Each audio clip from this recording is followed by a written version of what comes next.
Yo, what's going on, Philadelphia Eagles fans? It's your boy Philly Day One, and Kevin Patullo might be out of the building, and that means fired. He won't have a job for the Eagles after listening to Howard Rosen and Nick Sirianni go in on for the interviews, talking to the media. Nick Sirianni made it seem like he wasn't coming here. He wasn't coming back. With him being gone, we need offensive coordinator. You know what I'm saying? And some of the people that's been coming up, Frank Wright is somebody I feel like would be perfect here. You know what I'm saying? Perfect. That year we won the Super Bowl with Frank Wright. 2017 was a really good year. The year after that when Carson Wentz didn't want to run certain stuff no more, we're going to forget about that year. Our best year was 2017. Especially passing. I know A.J. Brown gonna love this kind of offense right here. Outside of that, it's another offensive coordinator who was I looked at some of the stuff he was doing, was really good. And real talk with Mike, with MJ. I said Mike. Real talk with MJ. Pointed out an OC that might be really, really good for the Eagles. And I kind of agree with him. We're going to get into that in the video. And should Jalen Hurts get a say-so, whether the OC is right for the job or not? He seemed like a real offensive-minded quarterback. So should he get a say-so? We'll get into our opinions on that.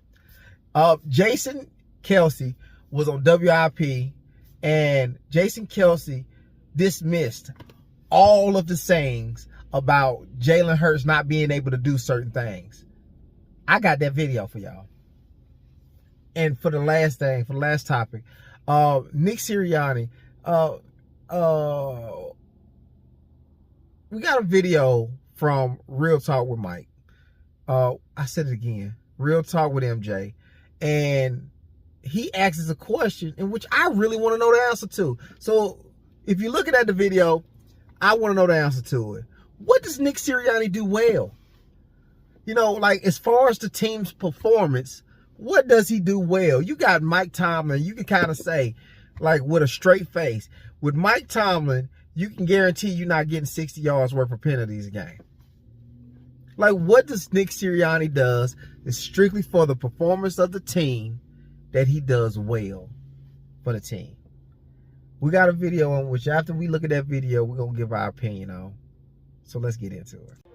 Say I done fell many times, but I got back up.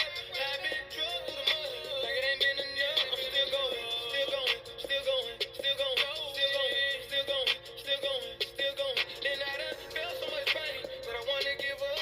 But I can't stop now, cause I've been through too much. I'm still going, still going, still going, still going, still going, still going, still going, still going.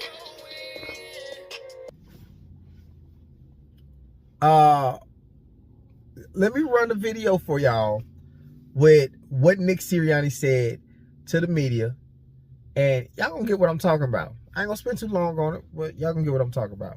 Remain in the organization in a different role, is that possible? Yeah, we'll see how it plays out. I know Kevin's going to have other opportunities, and obviously always want what's best for Kevin and for his family, and so we'll see how that plays out. Yeah, he didn't seem like he was coming back. I'm not sad about it or none of that stuff, because I hear that Kevin Patullo's going to the Fitzpatrick, telling him about what's really going on. He's spreading all this drama, like he's taking all the dirty laundry out of the locker room, and he's just giving it to the media. So it might be him talking about Jalen can't do certain stuff. While we own that situation, let's let Jason Kelce talk about his experiences with Jalen Hurts.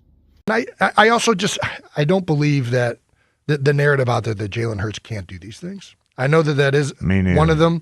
I think that great coaches find ways to get guys to play. I've played with Jalen. I've seen him do a lot of really difficult things, and I've seen him grow as a player. And I think Jalen is a guy that responds really well to an authoritative figure pushing him and being challenged. he rises to the challenge? I think he does. I think that it's a weird way in the modern NFL. Some guys really don't respond well to old school kind of coaching tactics. And I think Jalen, more than probably most guys I've played with, is really an old school mentality. Dad's in a play. coach. Jason Kelsey said he ain't seen an inkling of that. You know what I'm saying? I trust Jason Kelsey to tell the truth. You know what I'm saying? He was there. Like Shady can hear from people that he trusts, but that don't mean them people telling the truth. You know what I'm saying? But if you look at Jason Kelsey didn't talk to Lane Johnson because he spoke his mind about something Lane Johnson said to the media. You know what I'm saying? So I trust what Jason Kelsey is saying. You know what I'm saying? We just need a very good offensive coordinator to bring the best out of Jalen Hurts. We've seen it done, Shane Steichen. So we've seen it done. We just got to see it done again.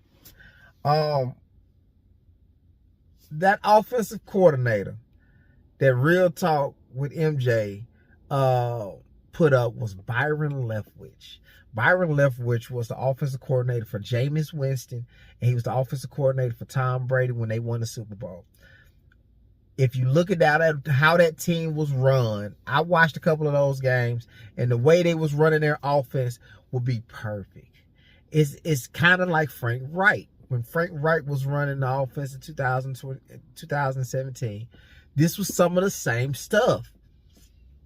So I don't think it's a connection with them or nothing like that. It's just how Byron Leftwich ran his offense.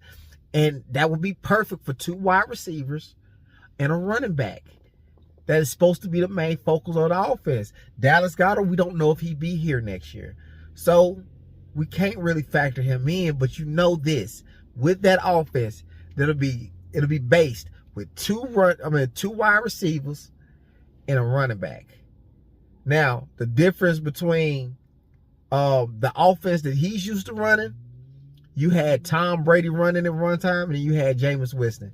Jameis Winston ain't running nobody no read. He ain't running no read offense. You know what I'm saying? So he's working with a way more mobile quarterback than either one of those guys. And I don't know. I would like to see how that look. Let me know how y'all think. Let me know what y'all think. Go look at that offense and then tell me if that's not something you would want to see us run. How much sway is Jalen Hurts going to have in this decision? Who is he potentially going to push for, and how much influence is he going to have for that? Because I do think that his voice holds significant weight in the organization at this point. And I think with how much he has talked about the challenges that he's faced with the constant turnover, I think that it is going to be really interesting to see who they choose and if it feels like Jalen Hurts had a big say in that decision. How much is Jalen involved in this process? Yeah, but I also think, given the way that the successes of offensive coordinator hires have gone for them, and also the failures, I think it's important that it probably has to be an organizational decision. I don't think that this is Nick unilaterally. I don't think that this is Jalen. Obviously, it wouldn't be Jalen unilaterally, but even significantly weighted toward Jalen. I think that when the Eagles have gotten this hire right, it usually has been with multiple people's consideration as a part of the decision. On that, Real Talk with MJ, he had a question. Like, what does Nick Sirianni do?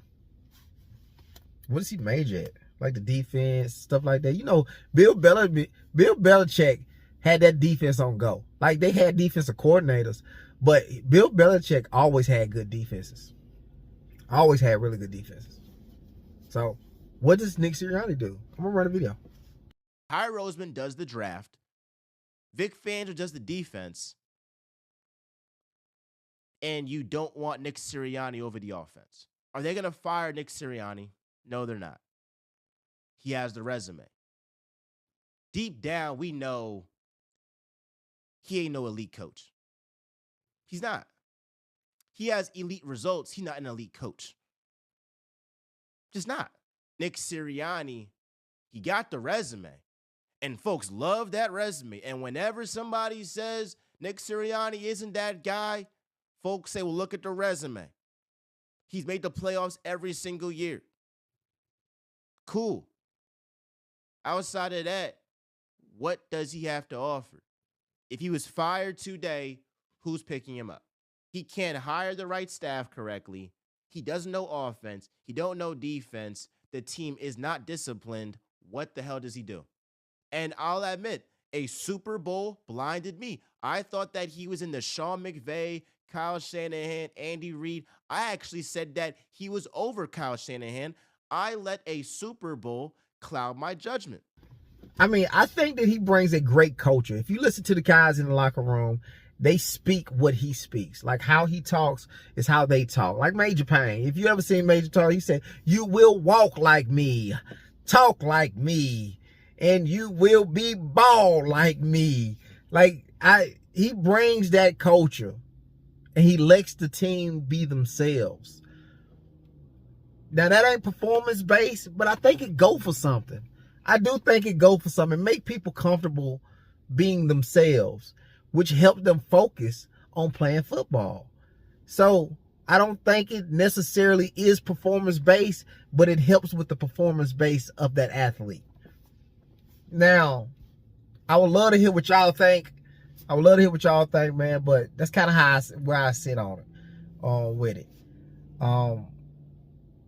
So that's all I got, man. Y'all like, comment, subscribe, turn those post notifications on. If you're a fan of the Philadelphia Eagles and you rock with the content, we out.